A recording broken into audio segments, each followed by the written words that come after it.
வணக்கம் நண்பர்களே. நம்முடைய சேனலுக்கு உங்கள் அனைவரையும் அன்புடன் வரவேற்கிறேன். கதையை தொடங்குவதற்கு முன் மறக்காமல் சப்ஸ்கிரைப் செய்து உங்கள் ஆதரவை தாருங்கள். வறுமை என்பது ஒரு கொடிய நிழல் போல அமுதாவை துரத்திக் கொண்டே இருந்தது. செல்வம் ஒரு தனியார் நிறுவனத்தில் மிக குறைந்த சம்பளத்தில் வேலை பார்த்து வந்தான். அந்த சொருப்ப வருமானம் வாடகைக்கும் அன்றாட பசிக்கும் கூட போதுமானதாக இல்லை. இதற்கிடையில் அமுதாவிற்கு ஒரு பச்சிளம் குழந்தை. அந்த குழந்தையை தனியே விட்டுவிட்டு அவளால் எந்த வேலைக்கும் போக முடியாத நிலை. ஒரு நாள் மாலை நேரம் வாசலில் அமர்ந்து ஏதோ ஒரு சிந்தனையில் இருந்த அமுதாவை பார்க்க வந்தால் பக்கத்து வீட்டு மலர். என்ன அமுதா, முகம் ஒரு மாதிரி இருக்கு. மறுபடியும் பண பிரச்சனையா என்று மெல்ல பேச்சு கொடுத்தாள் மலர். ஆமாக்கா, கையில் ஒரு பைசா இல்ல. பாப்பாவுக்கு பால் பவுடர் வாங்க கூட காசு இல்லாமல் தவிச்சுக்கிட்டு இருக்கேன். செல்வம் கிட்டையும் கேட்க முடியல. அவரே ரொம்ப நெருக்கடியில இருக்காரு என்று கண்கள் கலங்கினாள் அமுதா. மலர் அவளுக்கு மிக அருகில் வந்து அமர்ந்தாள். அமுதா, எனக்கு ஒரு விஷயம் தெரியும். நீ சரின்னு சொன்னா உன்னோட கஷ்டம் எல்லாம் ஒரே மாசத்துல காணாம போயிடும். ஆனா உன் வீட்டுக்காரர் சம்மதிப்பாரான்னு தெரியல. அமுதா நிமிர்ந்து பார்த்தாள். என்ன வேலைக்கா? உழக்க நான் தயார். வேலைனா அது சாதாரண வேலை இல்லை. ஒரு பெரிய இடத்து விஷயம். அங்கே ஒரு சின்ன குழந்தை இருக்கு. அந்த குழந்தைக்கு தாய்ப்பால் கொடுக்க ஒரு நல்ல தாய் வேணும்னு தேடிக்கிட்டே இருக்கிறாங்க. அந்த முதலாளி ரொம்ப வசதியானவர். ஆனா குழந்தை மேல உயிரையே வச்சிருக்காரு. நீ சம்மதிச்சா மாசம் 25,000 தருவாரு. உன் குழந்தையையும் நீயே பாத்துக்கலாம். அவங்க குழந்தையையும் நீ பாத்துக்கணும். அவ்வளவுதான். அமுதா திகைத்து போனாள். என்னக்கா சொல்றீங்க? நான் எப்படி இன்னொரு குழந்தைக்கு? யோசிக்காத அமுதா. வறுமை வரும்போது கௌரவம் பார்த்தா வயிறு நிறையாது. அந்த பணக்கார முதலாளி ராஜசேகர் ரொம்ப நல்லவர். ஒரு வாட்டி நேர்ல போய் கேட்டு பாப்போம். அவர் தரப்போற பணத்தை பார்த்தா உன் புருஷனை வேணாம்னு சொல்ல மாட்டாரு. வா, முதல்ல போய் பேசி பாப்போம் என்று மலர் அவளே தூண்டினாள். மனத்தயக்கத்துடனேயே அமுதா அந்த பெரிய பங்களாவிற்குள் நுழைந்தாள். அங்கே ராஜசேகர் தன் குழந்தையை ஏந்தியபடி சோகமாக அமர்ந்திருந்தார். அமுதாவை பார்த்ததும் அவருக்குள் ஒரு நம்பிக்கை தெரிந்தது. மலர் சொன்னது போலவே அமுதாவிற்கு மாதம் 25,000 சம்பளம் பேசப்பட்டது. நாட்கள் நகர்ந்தன. அமுதாவின் கைகளில் பணம் குரண்டது. வீட்டின் வறுமை மெல்ல மறைந்தது. ஆனால் ஒரு நாள் இரவு அவள் அறையில் தன் குழந்தையுடன் இருந்தபோது எதிர்பாராத விதமாக ராஜசேகர் உள்ளே நுழைந்தார். அவரது கண்கள் அன்று ஏதோ ஒரு வித்தியாசமான போதையில் இருந்தது போல அமுதாவிற்கு தோன்றியது. அவர் அமுதாவின் அருகே வந்து ஒரு கட்டை நீட்டினார். அமுதா, இதுவரை என் குழந்தைக்கு பால் கொடுத்தாய். இன்று எனக்காக ஒரு உதவி செய்ய முடியுமா? இதோ 1,00,000 ரூபாய் என்று ஒரு நாள் மட்டும் என்னை உன் குழந்தையாக நினைத்துக்கொள் என்றார். திடுக்கிட்டுப் போன அமுதா தன் கையில் இருந்த அந்த 1,00,000 ரூபாயையும் தன் குடும்பத்தின் வறுமையையும் ஒரு நிமிடம் யோசித்தாள். அந்த நிமிடம் அறையின் விளக்குகள் அணைக்கப்பட்டன. மலரின் வார்த்தைகள் அமுதாவின் காதுகளில் ஒலித்துக் கொண்டே இருந்தன. உன் குழந்தைக்கு நல்ல சாப்பாடு கிடைக்கும், உன் வறுமை தீரும் என்ற அந்த ஒற்றை வரி அவளை தூங்கவிடவில்லை. மறுநாள் காலை தன் குழந்தையை இடுப்பில் அணைத்தபடி மலருடன் அந்த பெரிய பங்களாவிற்கு சென்றாள் அமுதா. வாசலிலேயே பிரம்மாண்டம் மிரட்டியது. கார் நிறுத்தப்பட்டிருந்த விதம், பளிங்கு தரைகளின் அனைத்தும் அந்த வீட்டின் செல்வ செழிப்பை பறைசாற்றின. உள்ளே நுழைந்த அமுதாவிற்கு ஒரு நிமிடம் மூச்சு முட்டியது. தாய் பாசமில்லாத தாய் வரவேற்பறையில் அந்த வீட்டின் எஜமானி கவிதா சோஃபாவில் கால் மேல் கால் போட்டு அமர்ந்திருந்தாள். அவள் முகத்தில் ஒரு விதமான அகங்காரம் தெரிந்தது. அங்கே ஒரு வேலைக்காரி அழுது கொண்டிருந்த குழந்தைக்கு பால் பாட்டிலை வாயில் திணிக்க முயன்று கொண்டிருந்தாள். ஆனால் அந்த குழந்தை எதற்கும் அடங்காமல் வீறிட்டு அழுது கொண்டிருந்தது. கவிதா அமுதாவை உச்சி முதல் உள்ளங்கால் வரை ஒருவித அருவருப்போடு பார்த்தாள். என்ன மலர், இவளதான் கூட்டிட்டு வந்தியா என்று அலட்சியமாக கேட்டாள். பின்பு அமுதாவை பார்த்து, உன் முதலாளிக்கு என்ன பைத்தியம் பிடிச்சிருக்கும் தெரியல. இந்த காலத்துல எல்லாரும் பின்பல் கொடுத்துதான் குழந்தைய வளர்க்கிறாங்க. ஆனா இவருக்கு மட்டும் ஏதோ பழைய காலத்து எண்ணம். என் உடம்ப கெடுத்துக்க முடியாதுன்னு நான் சொல்லிட்டேன். அதான் உன்ன மாதிரி ஒரு ஆளை தேடிக்கிட்டு இருக்கிறாரு என்றாள் கவிதா. அமுதா அதிர்ந்து போனாள். தன் குழந்தையைப் பற்றி கவலைப்படாமல் தன் அழகைப் பற்றி பேசும் ஒரு தாயை அவள் அதுவரை பார்த்ததில்லை. எனக்கு ஷாப்பிங் போக நேரமாச்சு. டிரைவரை வண்டியை எடுக்க சொல்லு என்று வேலைக்காரியிடம் கத்தினாள் கவிதா. பின் அமுதாவிடம் திரும்பி, இதோ பாரு, உன் முதலாளி உள்ள ரூம்ல இருக்காரு. அவர்கிட்டயே பேசி சம்பளத்தை முடிவு பண்ணிக்கோ. எனக்கு இதுல எந்த சம்பந்தமும் இல்லை என்று கூறிவிட்டு தன் கைப்பை எடுத்துக்கொண்டு விறுவிறுவென வெளியேறினாள். அமுதா அந்த இடத்தை மௌனமாக பார்த்தாள். ஒரு தாயின் மடியில் இருக்க வேண்டிய குழந்தை இங்கே ஒரு அந்நிய பெண்ணின் கையில் அழுது தவித்துக் கொண்டிருந்தது. பணம் இருந்தால் மட்டுமே போதாது, பாசம் இருக்க வேண்டும் என்று அவளுக்கு தோன்றியது. அப்போது அந்த அறையின் கதவு திறக்கப்பட்டது. உள்ளே இருந்து கம்பீரமான தோற்றத்துடன் ராஜசேகர் வெளியே வந்தார். அவர் கண்களில் தன் குழந்தையைப் பற்றிய கவலை அப்பட்டமாக தெரிந்தது. அமுதாவை பார்த்ததும் அவர் முகம் சற்று மலர்ந்தது. நீங்க தான் அமுதாவா? மலர் உங்களை பத்தி சொன்னாங்க. என் குழந்தைக்கு ஒரு தாயின் அன்பு தேவைப்படுது. உங்களால அத செய்ய முடியுமா? நீங்க கேட்கிறதை விட அதிகமாவே நான் பணம் தர தயார், என்றார் உருக்கமாக. அமுதா தன் இடுப்பில் இருந்த குழந்தையை ஒரு முறை பார்த்தாள். பின்பு அழுது கொண்டிருந்த அந்த குழந்தையை பார்த்தாள். வறுமையின் பிடியில் இருந்த அவளுக்கு அந்த நிமிடம் அந்த வேலை ஒரு பெரும் வரப்பிரசாதமாக தெரிந்தது. ஆனால் இதற்கு அவள் கணவன் செல்வம் சம்மதிப்பானா என்ற அச்சம் அவள் மனதை அறுத்தது. பணக்கார எஜமானி கவிதா அலட்சியமாக வெளியேறுவதைக் கண்ட அமுதாவிற்கு பெருமூச்சுதான் வந்தது. பெற்ற பிள்ளையை தன் மார்போடு அணைக்க வேண்டிய வயதில் அதை ஒரு வேலைக்காரியிடம் தள்ளிவிட்டு விட்டு போக எப்படித்தான் இவர்களுக்கு மனசு வருகிறதோ என்று நினைத்துக் கொண்டாள். அமுதாவிற்கு சத்தான உணவு கிடைக்காததால் அவளும் அவளது குழந்தையும் மெலிந்து போயிருந்தார்கள். ஆனால் இங்கே எல்லாவற்றிற்கும் வசதி இருந்தும் அந்த குழந்தைக்கு தாய் அன்பு கிடைக்கவில்லை. அப்போது ராஜசேகர் மெல்ல அறைக்குள் நுழைந்தார். மலர் அவரை பார்த்து மரியாதையுடன் எழுந்து நின்றாள். ராஜசேகர் அமுதாவை ஏறிட்டு பார்த்தார். வறுமையின் ரேகைகள் அவள் முகத்தில் படர்ந்திருந்தன. அவளது இடுப்பில் இருந்த குழந்தையோ எலும்பும் தோலுமாக இருந்தது. அவர் மலரை பார்த்து மெல்லிய குரலில் கேட்டார். மலர், இவங்களையா கூட்டிட்டு வந்தீங்க? இவங்களே ரொம்ப பலவீனமா இருக்காங்க. இவங்களுக்கு முதல்ல சத்தான சாப்பாடு தேவைப்படுது. இவங்களால எப்படி என் குழந்தைய ஆரோக்கியமா வளர்க்க முடியும்? அவர் கேட்டதே நியாயமான கேள்விதான். என்றாலும் அந்த வார்த்தைகள் அமுதாவின் தன்மானத்தை சுட்டன. ஒரு தாயின் தகுதியே அவளது உடல் எடையை வைத்து எடை போடுவதைக் கண்டு அவளுக்குள் ஒரு வேகம் பிறந்தது. தன்னையும் அறியாமல் அமுதா தைரியமாக பேசத் தொடங்கினாள். ஐயா, நீங்கள் சொல்வது சரிதான். எங்க கிட்ட வசதி இல்ல. அதனால நானும் என் குழந்தையும் மெலிஞ்சு போயிருக்கோம். ஆனா ஒரு விஷயம் புரிஞ்சுக்கோங்க.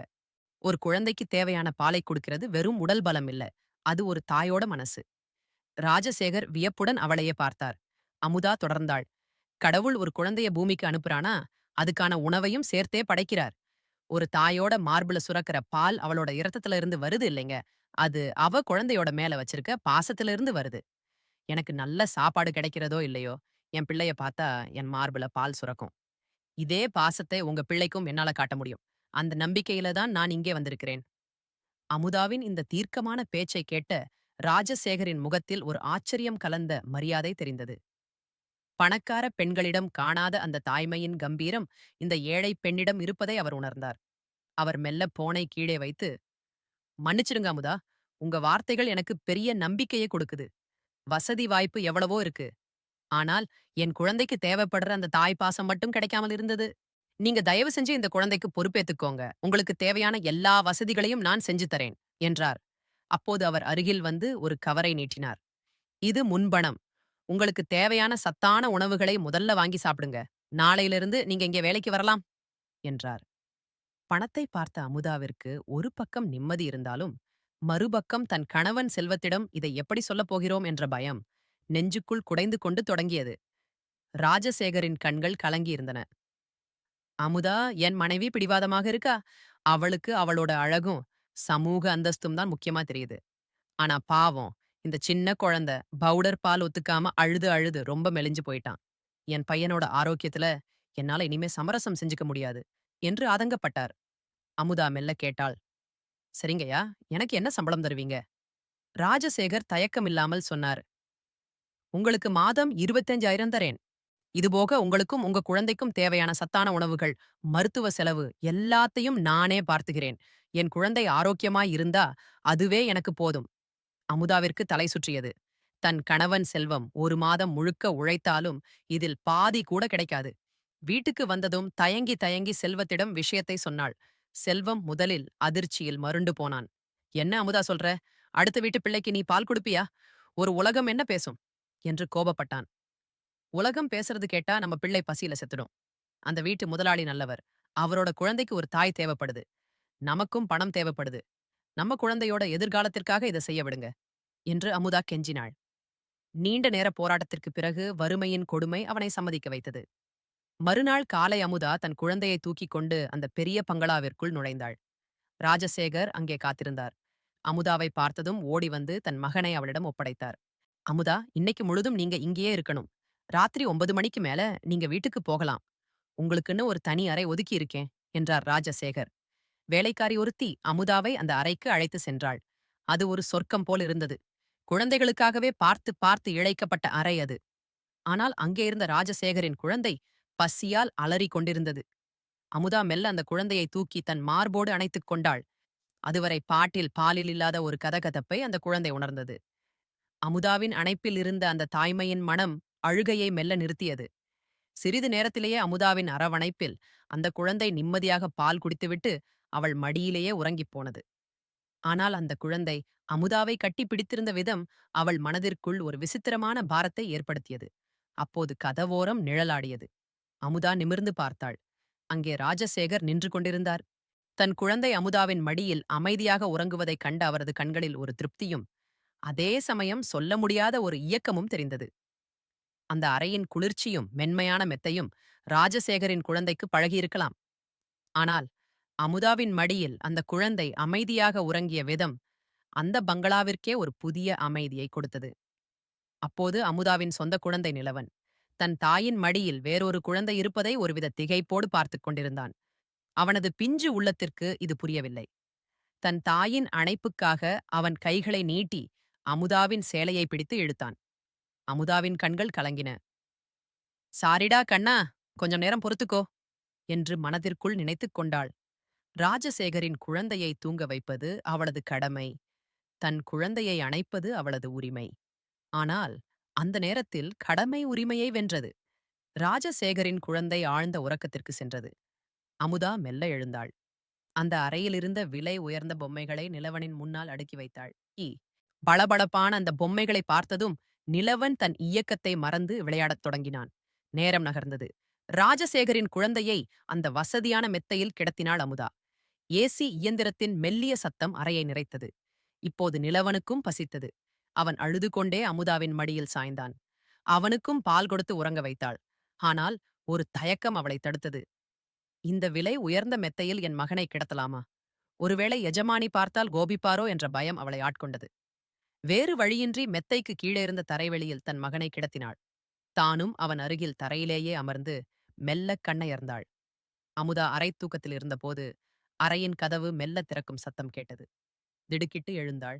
அங்கே ஒரு வேலைக்காரி கையில் ஒரு கண்ணாடி டம்ளருடன் நின்று கொண்டிருந்தாள். அதில் ஆவி பறக்கும் பால் இருந்தது. அந்த வேலைக்காரி பாலை அமுதாவிடம் நீட்டினாள். அமுதா ஆச்சரியத்துடன் அவளை பார்த்தாள். இது எதுக்கு என்று தயக்கத்துடன் கேட்டாள். அந்த வேலைக்காரி மெல்லிய குரலில் சொன்னாள். இத முதலாளி கொடுக்க சொன்னாரு அமுதா. நீங்க 2 குழந்தைக்கு பால் கொடுக்க வேண்டியிருக்கு. உங்க உடம்புல சத்து இருந்தாதானே அவங்க ஆரோக்கியமா இருக்க முடியும். இத குடிங்க என்றாள். அமுதா அந்த பால் டம்ளரை வாங்கினாள். அந்த பாலில் இருந்த சூட்டை விட ராஜசேகர் காட்டிய அந்த அக்கறை அவளுக்கு பெரிய ஆறுதலாக இருந்தது. ஆனால் அதே சமயம் அந்த வேலைக்காரி சொன்ன அடுத்த வார்த்தை அவளை அதிர வைத்தது. அமுதா, கவனமா இருங்க. முதலாளிக்கு குழந்தை மேல எவ்வளவு பாசமோ அதே அளவுக்கு அவர் ரொம்ப கண்டிப்பானவர். எப்போ என்ன நினைப்பாருன்னு சொல்ல முடியாது என்று சொல்லிவிட்டு அவள் நகர்ந்தாள். வேலைக்காரி நீட்டிய அந்த பால் டம்ளரை அமுதா வாங்கினாள். இத நீங்க குடிக்கணும் அமுதா. இன்னும் கொஞ்ச நேரத்துல முதலாளி பழங்கள் கொண்டு வர சொல்லியிருக்கிறாரு. அதையும் நீங்க தான் சாப்பிடணும்னு கட்டளை என்றாள் அந்த பெண். அமுதா திகைத்துப் போனாள். இவ்வளவு பழங்களா? என்னால எப்படி சாப்பிட முடியும்? வேலைக்காரி சிரித்துக்கொண்டே சொன்னாள். முதலாளியோட கண்டிப்பான உத்தரவு இது. நீங்க நல்லா சாப்பிட்டு சத்தா இருந்தாதான் அவரோட குழந்தையும் ஆரோக்கியமா வளருமாம். அதனால மறக்காம சாப்பிடுங்க. அமுதா அந்த பாலை மெல்ல பருகினாள். சரியாக ஓராண்டு ஆகிறது அவள் ஒரு முழு டம்ளர் பாலை குடித்து. வறுமையில் பிடியில் இருந்தபோது 2 சொட்டு பாலில் அதிக தண்ணீரை கலந்து ஒரு தேக்கரண்டி சர்க்கரை போட்டு பேருக்கு ஒரு தேநீராக குடித்து பசியாறிய நாட்கள் அவள் கண்ணெதிரே நிழலாடின. இன்று ஒரு அந்நிய பெண்ணின் குழந்தைக்கு பால் கொடுப்பதற்காக இவ்வளவு உயரமான உணவு அவளுக்கு கிடைக்கிறது. காலம் மனிதனை எப்படியெல்லாம் மாற்றுகிறது. ஒருவேளை ரொட்டிக்காக இயங்கிய எனக்கு இன்று உலகமே காலடியில் கிடப்பது போல் இருக்கிறது. ஆனால் இதற்கு காரணமாக இருப்பது இன்னொரு தாயின் கடமையை நான் செய்வதுதான் என்று நினைத்தபோது அவளது கண்கள் தானாக கசிந்தன. அடுத்த 4 நாட்களிலேயே அமுதாவின் தோற்றத்தில் நல்ல மாற்றம் தெரிந்தது. சத்தான உணவுகளால் அவள் முகம் பொலிவு பெற்றது. நிலவனும் அந்த பங்களாவின் சூழலில் கொஞ்சம் கொஞ்சமாக பழகியிருந்தான். ஆனால் அமுதா ஒரு விஷயத்தை நுட்பமாக கவனித்தாள். ஒவ்வொரு முறையும் அவள் ராஜசேகரின் குழந்தையை தூக்கிக் கொண்டு அறைக்குள் நுழையும் போது சில நிமிடங்களிலேயே ராஜசேகர் ஏதாவது ஒரு காரணத்தை சொல்லி அறைக்குள் வருவார். குழந்தை தூங்கிவிட்டானா, பால் குடிச்சானா என்று விசாரிப்பார். ஆனால் அவர் கேட்கும் கேள்விகளுக்கும் அவர் பார்க்கும் பார்வைக்கும் சம்பந்தமே இல்லாதது போல் அமுதாவிற்கு தோன்றியது. அவரது கண்கள் அமுதாவை ஒருவித விசித்திரமான நோக்கில் ஊடுருவின. அவர் அறைக்குள் வரும்போதெல்லாம் அமுதாவிற்குள் ஒருவிதமான அசௌகரியம் ஏற்பட்டது. உடல் சிலிர்ப்பது போன்ற ஒரு உணர்வு. அவர் உள்ளே நுழைந்தவுடனே அவள் மடியில் இருந்த குழந்தையை மெல்ல கீழே இறக்கி விடுவாள். தற்காப்புக்காக தன் சேலையை சரி செய்து கொண்டு தள்ளி நின்று கொள்வாள். ராஜசேகர் தன் மகனைப் பற்றி கேட்டாலும் அவரது கவனம் முழுவதும் அமுதாவின் மீதே இருப்பதை அவளால் உணர முடிந்தது. அமுதா, உங்களுக்கு ஏதாவது வேணுமா? சாப்பாடு எல்லாம் சரியா இருக்கா? என்று அவர் கேட்கும் விதம் கனிவாக இருந்தாலும் அந்த அறைக்குள் நிலவும் ஒருவிதமான மௌனம் அமுதாவை அச்சப்பட வைத்தது. வறுமை விலகிக் கொண்டிருக்கும் வேளையில் ஏதோ ஒரு புதிய விபரீதம் தன்னை நோக்கி வருவதை அவரது உள்ளுணர்வு எச்சரித்தது. ராஜசேகர் அடிக்கடி அறைக்குள் வருவது அமுதாவிற்குள் ஒருவித சங்கடத்தை ஏற்படுத்திக் கொண்டே இருந்தது. அனுமதி இல்லாமல் ஒரு பெண் இருக்கும் அறைக்குள் அவர் நுழைவது அவளுக்கு பிடிக்கவில்லை. 4 நாட்களாக பொறுத்துப் பார்த்த அமுதா இன்று தன் மௌனத்தை உடைக்க தீர்மானித்தாள். ஐயா, ஒரு நிமிடம். நான் இங்கே வேலைக்கு வந்தது உங்க குழந்தைய பார்க்கத்தான். ஆனால் நீங்க அடிக்கடி அனுமதி இல்லாமல் இந்த அறைக்குள்ள வருது எனக்கு சரியா படல. தயவு செஞ்சு இதை தவிர்த்துடுங்க என்று உறுதியாக கூறினாள். அமுதாவின் பேச்சைக் கேட்ட ராஜசேகரின் முகத்தில் கோபக்கோடுகள் தெரிந்தன. அவர் ஒரு ஏளன சிரிப்புடன் அவளை பார்த்தார். அமுதா, நான் ஏன் அடிக்கடி வரேன்னு உங்களுக்கு தெரியுமா? உண்மைய சொல்லட்டுமா? நான் உங்களுக்கு இவ்வளவு சத்தான உணவுகளையும் பழங்களையும் ஏன் கொடுக்கிறேன்னா, என் குழந்தை ஆரோக்கியமா இருக்கணும் தான். ஆனா, எனக்கு ஒரு சந்தேகம் இருக்கு. நீங்க உங்க சொந்த பையன் மேல காட்டுற அக்கறைய என் பையன் மேல காட்ட மாட்டீங்களோன்னு ஒரு பயமா இருக்கு. நான் பணம் செலவு பண்றது என் குழந்தைக்காக, உங்க குழந்தைக்காக இல்ல, என்றார் ஆத்திரத்துடன். ராஜசேகரின் இந்த வார்த்தைகள் அமுதாவின் இதயத்தில் ஈட்டியால் குத்துவது போல இருந்தது. அவளது வறுமையை சுட்டிக்காட்டி அவளது தாய்மையின் புனிதத்தையே அவர் சந்தேகப்பட்டார். அமுதா தன் இடுப்பில் இருந்த நிலவனை இன்னும் பலமாக அணைத்துக் கொண்டாள். என்ன நினைச்சீங்க ஐயா? நான் ஏழைதான். ஆனால் ஈன பிறவி கிடையாது. நான் சாப்பிடுற ஒவ்வொரு பருக்கை சோறும் உங்க பணத்திலிருந்து வருதுன்னு எனக்கு தெரியும். செஞ்ச நன்றிய மறக்கிறவள் நான் இல்ல. ஒரு தாயால எப்படி ஒரு குழந்தைய பசியார விட்டுட்டு இன்னொரு குழந்தைக்கு மட்டும் வாரி வழங்க முடியும்னு நினைக்கிறீங்க? அவள் கண்கள் சிவந்தன. உங்களுக்கு என் மேல நம்பிக்கை இல்லனா, உங்க பணமும் எனக்கு வேண்டாம். இந்த வேலையும் எனக்கு வேண்டாம். உங்க பணத்த வச்சுக்கிட்டு வேற யாரையாவது தேடிக்கோங்க என்று ஆவேசமாக சொன்னாள். ராஜசேகர் அதிர்ச்சியில் மருண்டு நின்றார். ஒரு ஏழை பெண்தான் தரும் இவ்வளவு பெரிய தொகையை தூக்கி எறிவாள் என்று அவர் எதிர்பார்க்கவில்லை. அமுதா, நில்லுங்க, நான் கோபத்தில் பேசிட்டேன் என்று அவர் பின்னாலிருந்து குரல் கொடுத்தார். ஆனால் அமுதா திரும்பி கூட பார்க்கவில்லை. தன் மகனை தூக்கிக் கொண்டு அந்த பிரம்மாண்டமான பங்களாவிலிருந்து விருட்டென வெளியேறினாள். அவள் நடந்த வேகம் அவளது கோபத்தையும் தன்மானத்தையும் பறைசாற்றியது. வீட்டுக்கு திரும்பும் வழியில் அவளுக்கு ஒரே ஒரு விஷயம்தான் ஓடிக்கொண்டிருந்தது. பசி வந்தாலும் பரவாயில்லை. ஆனால் ஒரு தாயின் உண்மையான பாசத்தை சந்தேகப்படும் இடத்தில் ஒரு நிமிடம் கூட இருக்கக்கூடாது. வீட்டு வாசலில் நின்றபோது மீண்டும் வறுமை அவளை வரவேற்றது. ஆனால் அவள் மனதில் ஒருவிதமான நிம்மதி இருந்தது. ராஜசேகரின் பங்களாவிலிருந்து அமுதா வெளியேறியபோது அவளது உள்ளத்தில் தன்மானம் கனன்று கொண்டிருந்தது. என் வறுமையை பகடைக்காயாக வைத்து என் தாய்மையையே அவர் சந்தேகப்பட்டு விட்டாரே என்ற கோபம் அவளை ஆட்கொண்டிருந்தது. ஆனால் அந்த இரவு அவளது வாழ்க்கையின் அஸ்திவாரத்தையே உலுக்கப் போகிறது என்று அவளுக்கு தெரிந்திருக்கவில்லை. இரவு மணி 12. வேலைக்கு சென்ற செல்வம் இன்னும் வீடு திரும்பவில்லை. அமுதா வாசலுக்கும் உள்ளுக்குள்ளுமாக தவிப்புடன் நடந்து கொண்டிருந்தாள். அப்போது அவளது பழைய கைபேசி அலறியது. எதிர்முனையில் பேசிய குரல் அவளது உலகத்தையே இருட்டாக்கியது. செல்வத்திற்கு விபத்து. சீக்கிரம் மருத்துவமனைக்கு வாருங்கள். பதறி அடித்துக் கொண்டு மருத்துவமனைக்கு ஓடினாள். ஆனால் அங்கே அவளுக்காக காத்திருந்தது ஒரு சடலம் மட்டுமே. இரத்த வெள்ளத்தில் கிடந்த தன் கணவரின் முகத்தை பார்த்ததும் அமுதா அங்கேயே மயங்கி விழுந்தாள். யாரை நம்பி இந்த உலகத்தோடு வேலையை விட்டு வந்தேனோ அவரே என்னை விட்டு போய்விட்டாரே என்று அவள் நெஞ்சு வெடிக்க அழுதாள். மறுநாள் காலை செல்வத்தின் இறுதி சடங்குகள் முடிந்தன. அமுதாவின் வீடு உறவினர்களாலும் அக்கம் பக்கத்தினராலும் நிறைந்திருந்தது. ஒவ்வொருவரும் அவளை பார்த்து பரிதாபப்பட்டார்கள். இவ்வளவு இளவயதில் கணவனை இழந்துவிட்டு இந்த பச்சிளம் குழந்தையை வைத்துக்கொண்டு இவள் என்ன செய்யப் போகிறாள் என்ற முணுமுணுப்புகள் அவளது காதுகளில் ஈட்டிக்காட்சி ஊற்றுவது போல் இருந்தது. தன் தந்தை இறந்துவிட்டான் என்பது கூட தெரியாமல் அமுதாவின் மடியில் நிலவன் அமைதியாக விளையாடிக் கொண்டிருந்தது பார்ப்பவர்களின் கண்களை குளமாக்கியது. அந்த ஓர் இரவு அமுதாவிற்கு 1000 ஆண்டுகளைப் போல நீண்டு கொண்டே இருந்தது. மறுநாள் காலை அந்த சிறிய சந்திற்குள் ஒரு விலை உயர்ந்த கார் மெதுவாக நுழைந்தது. தெருவில் விளையாடிக் கொண்டிருந்த சிறுவர்கள் அந்த காரின் பின்னால் ஓடி வந்தார்கள். அமுதாவின் வீட்டு வாசலில் கார் நின்றது. அனைவரது பார்வையும் வாசலை நோக்கி திரும்பியது. காரிலிருந்து இறங்கியது ராஜசேகர். அதிர்ச்சியில் மருண்டு நின்றாள் அமுதா. ராஜசேகர் மெல்ல வீட்டிற்குள் நுழைந்தார்.